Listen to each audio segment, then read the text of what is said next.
अस्सलाम वालेकुम, आप देख रहे हैं डॉन न्यूज़ में का मेज़बान अब्दुल गफ्फार। जनाब, पाकिस्तान इंग्लैंड T20 सीरीज़ का आज आखिरी मैच, उसके हवाले से तफसीली बात करेंगे और उसके साथ साथ अब हमारी नज़रें हैं ICC T20 वर्ल्ड कप पर भी। और ये आप देख सकते हैं कंफर्मेशन लंदन में आज 10:30 बजे जो है मैच है, लेकिन आज भी बारिश की पेशगोई है। क्या मैच मुमकिन हो सकेगा, इसके इम्कानात इस वक्त गैर यकीनी सूरत हाल से दो चार हैं। इसके साथ साथ जनाब ICC T20 world cup 2024 starting in America and West Indies from Sunday यानी कि 2 जून से। और आज के शो से इंशाल्लाह हम तफसीली बात करेंगे इस वर्ल्ड कप के हवाले से। और ये जनाब कल के वार्म अप मैचेस के रिजल्ट, जिसके अंदर आप देख सकते हैं कनाडा ने नेपाल को हराया, इसी तरह पापा न्यू गिनी ने ओमान को। और आगे चल के हम आपके साथ शेड्यूल भी शेयर करेंगे, ग्रुप्स भी शेयर करेंगे और साथ साथ आज वर्ल्ड कप के हवाले से बात करेंगे। आप सब भी हमें सवाल भेज सकते हैं आस्क रिप्ले के ज़रिए। आप अपने सवाल ट्वीट मुझे कर सकते हैं। इंशाल्लाह हम 1-2 दिन में आपके सवाल शामिल करना शुरू करेंगे। आपको क्या लगता है, मुझे आस्क रिप्ले के हैशटैग के ज़रिए बताइएगा कि कौन सी 4 टीमें आपको सेमीफाइनल में जाती हुई दिखाई दे रही हैं और इसके साथ साथ कौन सी 8 टीमें आपको सुपर 8 मरहले में जाती हुई दिखाई दे रही हैं। इस हवाले से प्रोग्राम में आज हम अपने एक्सपर्ट से भी बात करेंगे। अब्दुल रऊफ पाकिस्तान के साबिक टेस्ट क्रिकेटर कुछ देर में हमें ज्वाइन करेंगे और हमारे नुमाइंदे लाहौर में गुलाम मुर्तज़ा वो भी लाहौर स्टूडियो से हमें ज्वाइन करेंगे। लेकिन पहले प्रोग्राम के फॉर्मेट के मुताबिक देखिए रीप्ले हेडलाइंस। तो रीप्ले हेडलाइंस आपने देखी और अब बात करते हैं जनाब प्रोग्राम में पहले पाकिस्तान बामुकाबला इंग्लैंड T20 सीरीज, जिसका चौथा और आखिरी मैच आज खेला जाएगा। इंग्लैंड को 1-0 की बढ़तरी हासिल है। 2 मैचेस बारिश की नज़र हो गए और आज के मैच में भी ठीक ठाक बारिश की पेशगोई मौजूद है। और ये जनाब कंफर्मेशन 10:30 बजे ओवल के मैदान पर पाकिस्तान इंग्लैंड का जो मैच शेड्यूल है, लेकिन बारिश 60%, 40%, 30% के लिहाज से मैच के टाइमिंग में भी जो है मौजूद है। तो क्या हम एक और वॉश आउट देखेंगे, इसका फैसला तो आने वाला वक्त ही करेगा। लेकिन हम बात करते हैं जनाब पाकिस्तान के साबिक टेस्ट क्रिकेटर अब्दुल रऊफ से और साथ में गुलाम मुर्तज़ा भी हमें कुछ देर में ज्वाइन करेंगे। अब्दुल रऊफ, पाकिस्तान की सीरीज़ जो है अगर आप देखें तो एक तरह से बारिश की नज़र हो गई है। आप समझते हैं कि अब आज के मैच में चूँकि बारिश की पेशगोई मौजूद है, हमारी वर्ल्ड कप के लिए तैयारी हो सकी है? देखिए, मेरा ख्याल है कि न्यूजीलैंड से जो पाकिस्तान की सीरीज थी वो असल मेरा ख्याल है कि एक बिगनिंग पॉइंट था पाकिस्तान की प्रिपरेशन के लिए। तो उसमें पाकिस्तान को मेरा ख्याल है कि थोड़ा सा बेहतर तैयारी करनी चाहिए थी और हम एक्सपेक्ट नहीं कर रहे थे कि न्यूजीलैंड की इस तरह एक नई टीम आकर पाकिस्तान को सीरीज बराबर करके चली जाएगी और पाकिस्तान को 9 मैचेस पाकिस्तान में ही हरा देगी।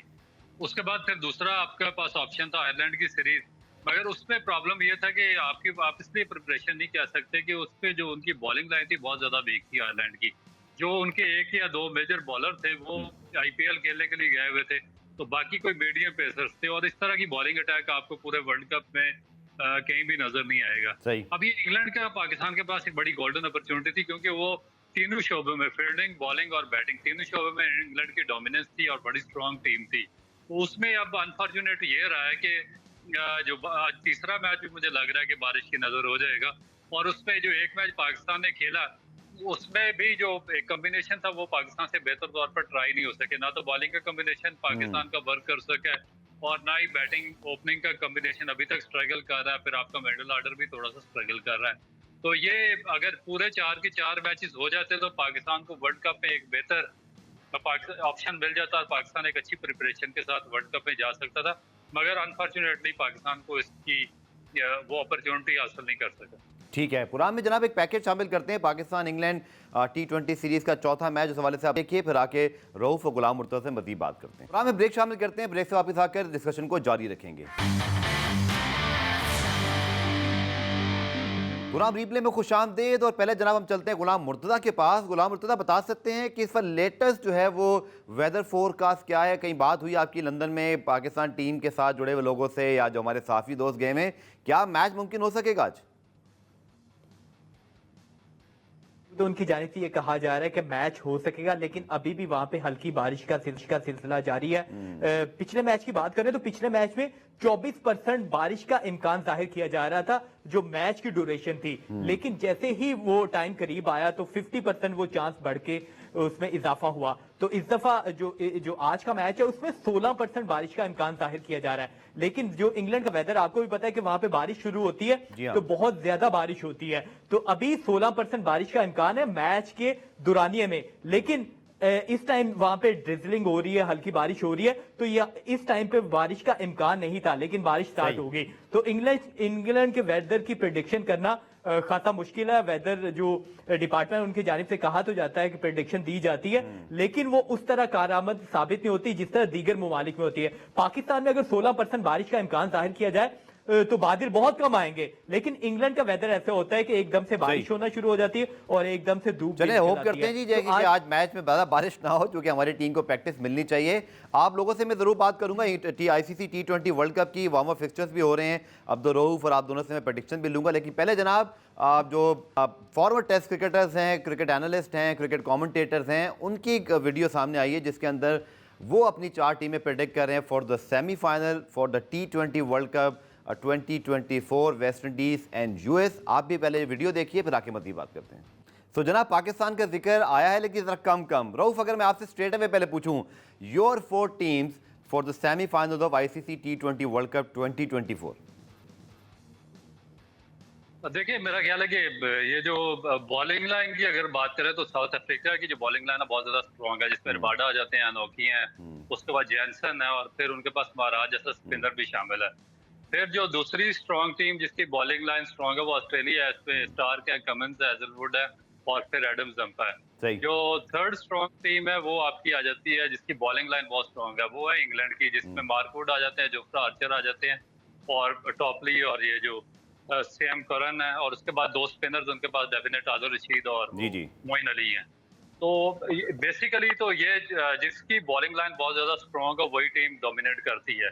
तो इन तीनों में से अगर जिसकी बैटिंग लाइन अच्छी साथ सपोर्ट कर गई तो मेरा ख्याल है कि ये तो टीम कंफर्म टीमें हैं। उसके बाद जो बाकी टीमें हैं उसमें आ जाती हैं, पाकिस्तान आ जाता है, इंडिया आ जाता है और न्यूजीलैंड। ठीक है गुलाम मुर्तजा, पहले आप अपनी 4 टीमें बताएंगे या आप मुझसे पूछना चाहेंगे? 3 टीम पहले आप बता दें। नहीं, आप मेरे मेहमान हैं, पहले आप बताएं फिर मैं बताऊंगा, फिर आप मुझसे पूछिएगा। अगर मेरे मुताबिक पूछेंगे तो पाकिस्तान को मैं टॉप 4 में शामिल करता हूँ। Pakistan, India, Australia, England. तो मुझे ये लगता है कि 4 टीमें ये बेहतरीन है और ये सेमीफाइनलिस्ट चारों हो सकती हैं। ठीक है जी, मैं हमेशा प्रेडिक्शन करता हूँ थोड़ी सी आउट ऑफ बॉक्स। मुझे याद है जब लास्ट वर्ल्ड कप हुआ फुटबॉल का, तो बेल्जियम की गोल्डन जनरेशन, उससे पहले इटली मेरी हमेशा फेवरेट टीम है, वो बाहर होते रहे, तो मेरे प्रेडिक्शन रिकॉर्ड बहुत ख़राब चल रहे हैं। लेकिन उसके बावजूद मैं चाहूँगा कि इस बार मुझे लग ऐसा रहा है, शायद रऊफ और गुलाम मुर्तज़ा मेरी बात से एग्री करें या ना करें, आप बताइएगा। फिर वेस्ट इंडीज़ की बैटिंग लाइन अपने मुल्क में खेल रही है और जिस तरह उनके पास स्पिनर्स अच्छे हैं, एक नई उनकी जो ना एक डैरन सैमी जैसा उनके पास कोच मौजूद है, मुझे ऐसे लगता है वो डार्क हॉर्स हो सकते हैं।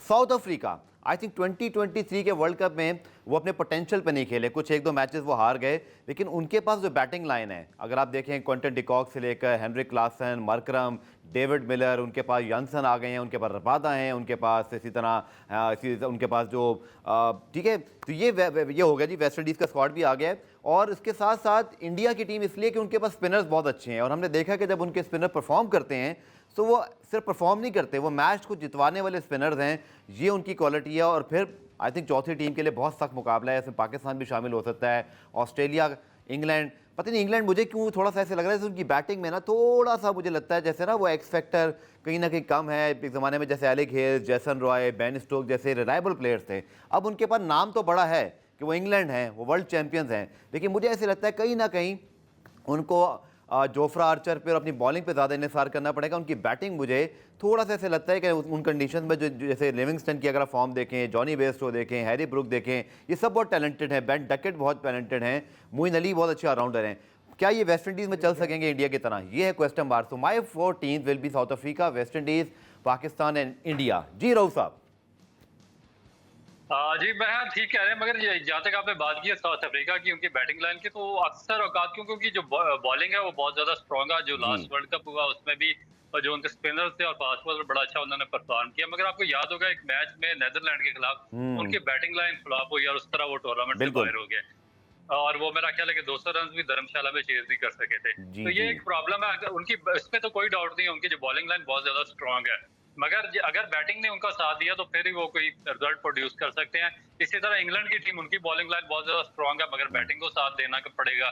तो ये जो 3 टीमें मैंने मेंशन किया उनकी बॉलिंग लाइन बहुत ज्यादा स्ट्रॉन्ग है, तो इस वजह से मैंने मेंशन किया।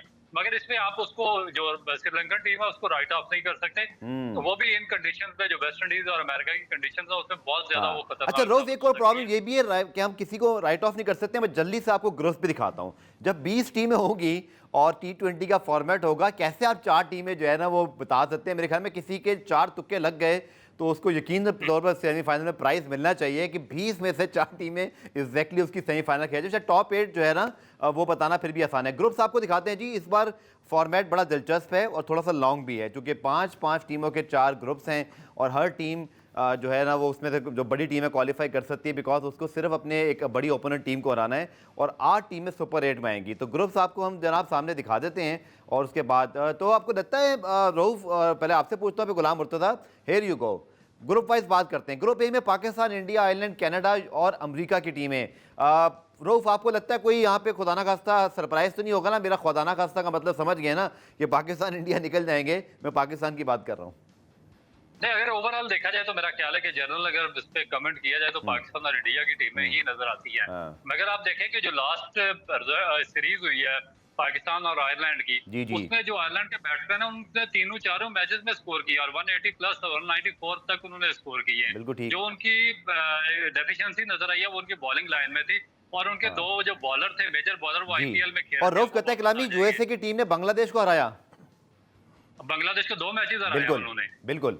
तो आप ये, क्योंकि ये शॉर्ट फॉर्मेट है तो इसमें ये जो छोटी टीमें होती हैं उनका डे पे डिपेंड करता है कि वेदर उनका डे है या नहीं है। अगर उन किसी में से किसी का कोई डे निकल आया तो फिर मेरा ख्याल है कि जो बड़ी टीम है सिर्फ पाकिस्तान नहीं बल्कि इंडिया को भी स्ट्रगल करनी पड़ सकती है। बिल्कुल ठीक। गुलाम मुर्तज़ा, क्विकली आपको लगता है ग्रुप ए में कोई सरप्राइज ना हो जाए? क्योंकि वैसे हमने देखा है overall in the recent years कि T20 वर्ल्ड कप में सरप्राइज होते हैं, अपसेट्स होते हैं।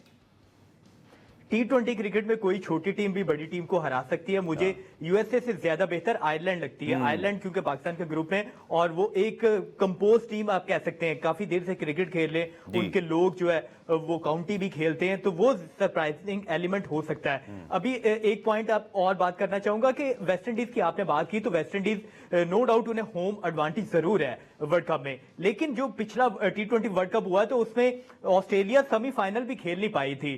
तो हो जाता है समटाइम के होम एडवांटेज भी आपके अगेंस्ट भी चला जाता है। तो मुझे ये लगता है कि वेस्ट इंडीज की टीम नो डाउट उनमें बहुत बड़े बड़े हिटर्स भी हैं, वो हिट मारते हैं और बड़े बैटर्स हैं जो रन्स करते हैं और बॉलिंग भी उनकी ठीक है, होम एडवांटेज भी उनके पास है। लेकिन जो बड़ी टीम है, एक कॉम्बिनेशन बनना और उसके बाद वो जीतना तसलसल, वो मुझे लगता है कि शायद वेस्ट इंडीज में ना हो। चलें पुराने ब्रेक शामिल करते हैं, ब्रेक से वापस आएंगे, बाकी 3 ग्रुप से भी बात करते हैं, क्योंकि अब वर्ल्ड कप है। आप सब भी हमें ज़रूर बताएं, चाहे आप लाइव देख रहे हो या आप सोशल मीडिया पे बताएं या आप यूट्यूब पे कमेंट सेक्शन में बताएं कि आपकी 4 टीमें कौन सी हैं जो सेमीफाइनल और 8 टीमें कौन सी जो सुपर 8 में आप समझते जाएंगी। इसको कंटिन्यू करेंगे डिस्कशन को शॉर्ट कमर्शियल ब्रेक के बाद। गुलाम, रिप्ले में खुशामदीद। तो जनाब ICC T20 world cup starting from 2 June Sunday, और मुझे उम्मीद है कि आप सबने भी अपनी तैयारी कर ली होगी, लेकिन हम जनाब आपके सामने पहले ग्रुप लेकर आए हैं। ग्रुप ए से हमने पाकिस्तान इंडिया को चूज़ किया है। हमारे जो एक्सपर्ट हैं गुलाम मुर्तज़ा और इसी तरह अब्दुल रऊफ, उनके भी ये ख्याल है। लेकिन ग्रुप बी में Rauf Australia, Namibia, Scotland, England और ओमान। और ICC वैसे बड़ा थोड़ा सा मैं कह सकता हूँ यहाँ पे दे आर वेरी क्लेवर, वो हमेशा रवायती हरीफों को एक ग्रुप में डालते हैं ताकि हेडलाइंस बने, और यहाँ भी ऑस्ट्रेलिया, इंग्लैंड एक साथ मौजूद हैं। बट क्या नमीबिया, स्कॉटलैंड, ओमान क्या चैलेंज कर सकते हैं ऑस्ट्रेलिया, इंग्लैंड को? कुछ सरप्राइज आपको लगता है? शायद बहुत ज़्यादा नहीं उम्मीद।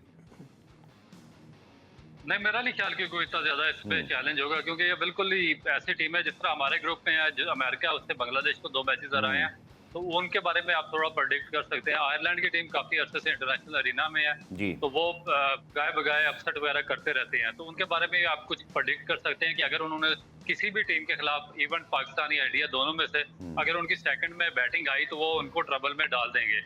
मगर अब ये जो तीनों टीमें जिनको आपने जिक्र किया, ऑस्ट्रेलिया और इंग्लैंड के पूल में, मेरा नहीं ख्याल कि ये पहले या बाद में किसी भी टाइम पर बैटिंग करके दूसरी टीम को, स्पेशली जो जिनका बॉलिंग अटैक इतना ज्यादा स्ट्रॉन्ग है और बॉलिंग बैटिंग भी स्ट्रॉन्ग है, इंग्लैंड और ऑस्ट्रेलिया, उनको मुश्किल से 2 चार कर सकते हैं। बिल्कुल। और फिर Ghulam Murtaza, England defending champion, Australia world cup में, जैसे कि अभी हम प्रेडिक्शन में सुन रहे थे कि वो समहाउ दे फाइंड अ वे कि उनको कुछ भी हो जाता है वर्ल्ड कप में और फिर वो किसी को आस पास नहीं रहते, तो ऐसे लगता है ग्रुप बी में ऑस्ट्रेलिया, इंग्लैंड को ज़्यादा परेशानी नहीं होनी चाहिए। जी, होगी भी नहीं, लगता ऐसा ही है, क्योंकि नमीबिया की इस ग्रुप में बात करें तो नमीबिया ऑस्ट्रेलिया के खिलाफ जो मैच खेला, तो ऑस्ट्रेलियन तो 9 प्लेयर थे और 2 उन्होंने अपने जो कोचिंग स्टाफ के मेंबर थे उनको फील्डिंग करवा के तो वो मैच जीता है। तो 110 किया था उन्होंने, 110 थोड़े ओवरों में कर दिया। तो इसलिए मुझे लगता है कि ऑस्ट्रेलिया और इंग्लैंड इसमें फेवरेट है। और इंग्लैंड की बात करें तो इंग्लैंड को थोड़ा सा डिसएडवांटेज ये हो सकता है क्योंकि पूरा साल उन्होंने T20 क्रिकेट खेली नहीं है, तो इस वजह से उनके लिए थोड़ी ये मुश्किलात हो सकती है कि एक टीम कॉम्बिनेशन बनते हुए थोड़ा टाइम लग सकता है। लेकिन क्योंकि उनका ग्रुप जो है, जो तीनों टीमें हैं वो बहुत, आप ये कह रहे हैं कि एसोसिएट कंट्रीज हैं, तो इस वजह से उन्हें ज्यादा प्रॉब्लम नहीं होगी, आगे चल के उनके प्रॉब्लम हो सकती है। चलें ग्रुप सी जनाब, उसके ऊपर रऊफ की हम कमिटमेंट जो है वो प्रेडिक्शन लेते हैं, क्योंकि ग्रुप सी हमारे सामने आ जाए तो फिर हम उसकी जो 5 टीमें हैं वो आपको बता देते हैं जी। और अगर हम ग्रुप ए और बी की तो बात कर चुके हैं, चूँकि बहुत ज़्यादा कोई वहाँ पे हमें जो है वो टफ टाइम नज़र नहीं आ रहा कि ग्रुप ए और बी, और ये है जनाब ग्रुप सी आपके सामने, और न्यूजीलैंड वेस्ट इंडीज़। लेकिन ये है ख़तरनाक ग्रुप, क्योंकि इसमें तीसरी टीम अफगानिस्तान की है जिनके स्पिनर्स बहुत अच्छे हैं। युगांडा पापुआ न्यू गिनी के बजाय मैं भी बहुत ज़्यादा नहीं जानता, हम इनको पहली मरतबा किसी बड़े इवेंट में देखेंगे। बट रऊफ, न्यूजीलैंड के साथ वेस्ट इंडीज़ और Afghanistan, I think this is the group to watch out for. बिल्कुल, और मेरा ख्याल है कि ये सबसे स्ट्रॉन्गेस्ट ग्रुप होगा। और मेरा जितने भी आपने देखा होगा कि जो आपके क्रिकेट एक्सपर्ट थे, इसी प्रोग्राम के शुरू में उन्होंने प्रेडिक्शन की थी और उन्होंने वेस्ट इंडीज को ऊपर रखा था।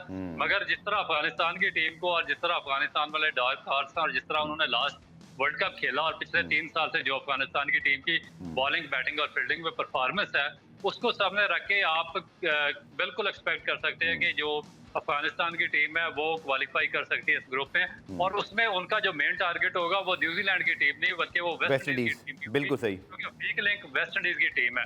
और मेरा ख्याल है कि वेस्ट इंडीज को क्वालिफाई करने के लिए सेकंड राउंड में बहुत ज्यादा मुश्किलात का सामना करना पड़ सकता है। और रोक खास तौर पर इसमें ये भी, फिर मैं रोक गुलाम मुर्तज़ा की तरफ चलता हूँ कि वेस्ट इंडीज़ की हमने बहुत ज़्यादा कमी देखी है, उनकी कमजोरी के स्पिनर्स को अच्छा नहीं खेलते। जबकि मुझे पता है कि इस मैच में, जब भी ये मैच होगा, अफगानिस्तान ने सिर्फ स्पिनर्स ही खिलाने हैं, उन्होंने बहुत ज़्यादा उनके पास ऑप्शंस हैं, तो बहुत बड़ा इम्तिहान है वेस्ट इंडीज़ को। शायद वही ये मैच है जो वेस्ट इंडीज़ का मेक और ब्रेक मैच होगा।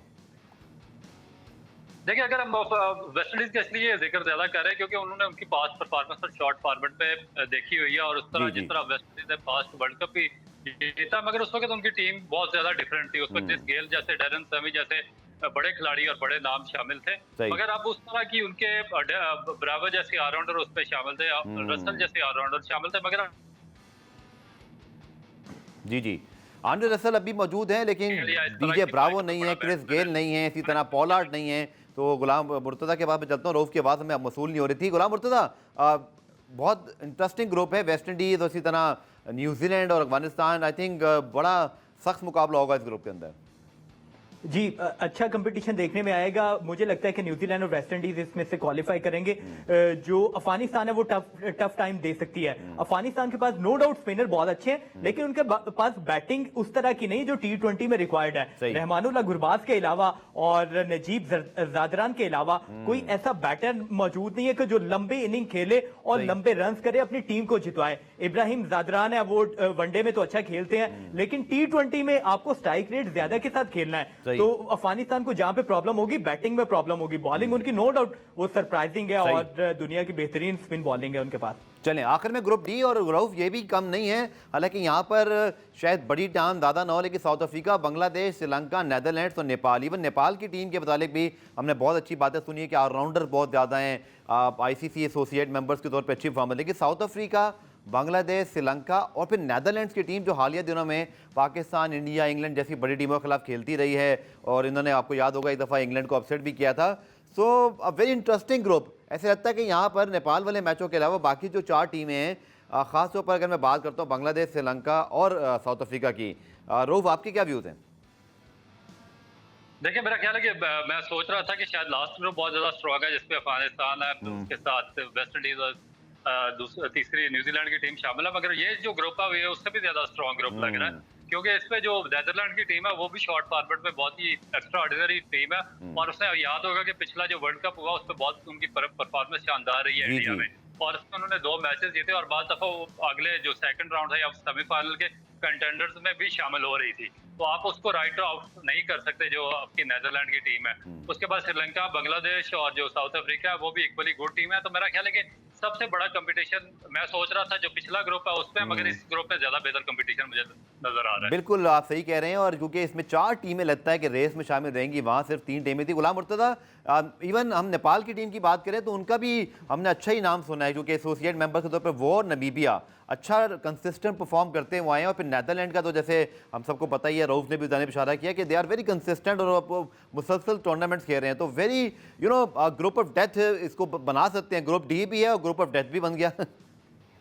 जी बिल्कुल, इसमें 2 टीमें ऐसी कि जो पिछले वर्ल्ड कप में खेली थी और पाकिस्तान उनके मैच की वजह से आगे पहुंचा था, नीदरलैंड और साउथ अफ्रीका। तो उनका एक ही ग्रुप में है, तो नीदरलैंड सरप्राइज कर सकती है। साउथ अफ्रीका नो डाउट अच्छी टीम है और तगड़ी टीम है और वहां से ऑटोमेटिकली क्वालिफाई करने के ज्यादा चांस है। बांग्लादेश को थोड़ा सा उनका मोराल थोड़ा लो होगा, क्योंकि यूएसए से हारने के बाद थोड़ा ही उनका मोराल भी थोड़ा लो है और उनकी बैटिंग भी उस तरह परफॉर्म नहीं कर पा रही जिस तरह वो पहले परफॉर्मेंस उनकी दे रहे थे। स्पिनर्स भी बहुत अच्छे मौजूद नहीं, शकीबुल हसन जरूर मौजूद है, लेकिन उन्हें भी थोड़ी प्रॉब्लम का सामना करना पड़ सकता है। मुझे ऐसा लगता है कि श्रीलंका भी बहुत बेहतरीन टीम नहीं है। तो वो जी, हमारे एक्सपर्ट्स की राय आपके सामने आ गई। इससे पहले हमने इंटरनेशनल कमेंटेटर एक्सपर्ट की राय भी आपको बताई थी। गुलाम मुर्तज़ा और अब्दुल रऊफ, प्रोग्राम में ब्रेक शामिल करते हैं। ब्रेक से जब वापस आएंगे तो वॉलीबॉल की बात करेंगे। पाकिस्तान ने हालिया एक एशियन टाइटल जीता, ऑस्ट्रेलियन टीम पाकिस्तान में, उनको हम हरा रहे हैं। तो वॉलीबॉल आई थिंक उसका डिस्कशन बनता है। उनके प्रेसिडेंट चौधरी याकूब साहब हमारे साथ ज्वाइन करेंगे शॉर्ट कमर्शियल ब्रेक के बाद।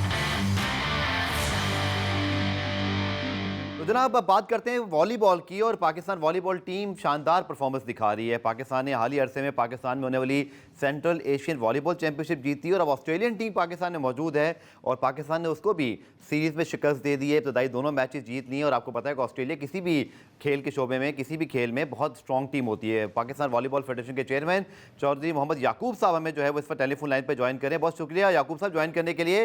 अमेजिंग परफॉर्मेंस, और खासतौर पर एक ऐसे खेल में जो हमारे यहाँ बहुत ज़्यादा डिस्कस नहीं होता, लेकिन मैं वर्ल्ड रैंकिंग देख रहा था उसमें हम 50 के अंडर आ चुके हैं। बहुत कम ऐसे खेल होंगे क्रिकेट हॉकी के अलावा जहां पर हम अंडर 50 हों। सो अमेजिंग परफॉर्मेंस और खिलाड़ियों की यकीन तौर पर परफॉर्मेंस जो है वो नज़र आ रही है।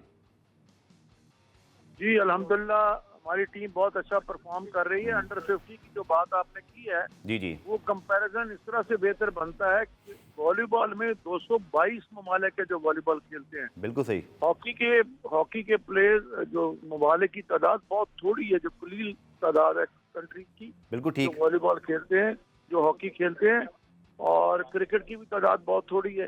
तो वॉलीबॉल का नंबर बहुत ज्यादा है। तो वॉलीबॉल का स्टैंडर्ड दुनिया में बहुत हाई स्टैंडर्ड है। यूरोप का बहुत हाई स्टैंडर्ड है, बाकी कंट्रीज का बहुत हाई स्टैंडर्ड है। इसलिए वहाँ पे रैंकिंग इस तरह से इंशाल्लाह मुझे उम्मीद है अगले पिछले 2-3 सालों में जितनी हमने इम्प्रूवमेंट की है पाकिस्तान टीम ने, जी अब रैंकिंग इंशाल्लाह ऊपर जाएगी। एशिया में हम 5वीं पोजीशन में आ गए हैं जी, और अगले 2-3 साल तक हम उम्मीद रखते हैं तब इस स्टैंड पे होंगे। जो साहब से मुलाकात हुई थी, आपको याद होगा लाहौर में इवेंट था, उस वक्त मैंने वहाँ कर पूरा प्रोग्राम भी रिकॉर्ड किया था और हमने बड़ा चैंपियनशिप को एंजॉय किया था। मुसलसल अच्छा ये हो रहा है कि हमारे मुल्क में वॉलीबॉल अब एक बड़े लेवल पे हो रही है। इसको टेलीकास्ट भी किया जा रहा है, ब्रॉडकास्ट भी हो रही है, लोग इसको देख रहे हैं। तो ये भी बहुत बड़ा एक फ़र्क आया है। लोगों ने वॉलीबॉल पिछले 3-4 साल के मुकाबले में अब बहुत ज़्यादा देखना शुरू की है। तो इसी तरह रिजल्ट भी अप्रिशिएट हो रहे हैं।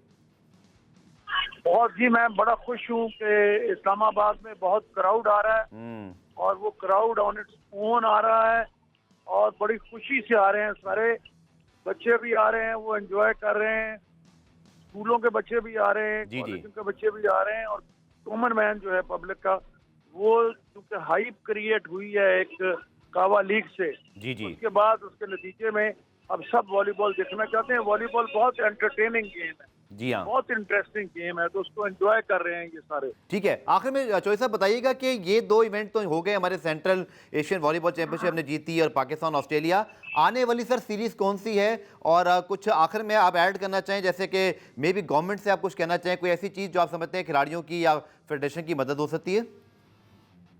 एक तो ये बताऊं कि अगला जो हमारा इवेंट है, हमारी टीम 31 को जा रही है बहरीन। ओके, वहाँ पे एशिया कप है, एशिया कप में पार्टिसिपेट करने के लिए जा रहे हैं। और मैं आप गवर्नमेंट को सिर्फ यही कहूंगा जी कि वॉलीबॉल वो गेम है जिसके अंदर इतना टैलेंट हमारे पास मौजूद है। ये इस वक्त जो बच्चे नेशनल लेवल पे खेल रहे हैं, कल आपने देखा होगा जी कि जो जिस टीम को पहले खिला रहे थे उसको सारे लड़कों को बदला और कल दूसरी टीम ने खेला, जी इसके सर। बावजूद वो जीते। सही। तो मतलब ये है कि हमारे पास काफी टैलेंट बहुत मौजूद है और रिजल्ट भी आ रहे हैं, तो यकीन तौर पर हौसला अफजाई भी होनी चाहिए। और चौधरी साहब बहुत अगर बहुत हमारे शुक्रिया। पास- इंशाल्लाह आपको फिर आने वाले दिनों में ज़रूर शामिल करेंगे और हमारे खिलाड़ियों को भी, क्योंकि आज मैच था तो हमने फिर चेयरमैन साहब को लिया। आने वाले दिनों में कप्तान और खिलाड़ियों से भी बात करेंगे। प्रोग्राम रिप्ले में आज के लिए इतना ही। कल दोबारा से मुलाकात होगी, तब तक के लिए अल्लाह हाफिज़।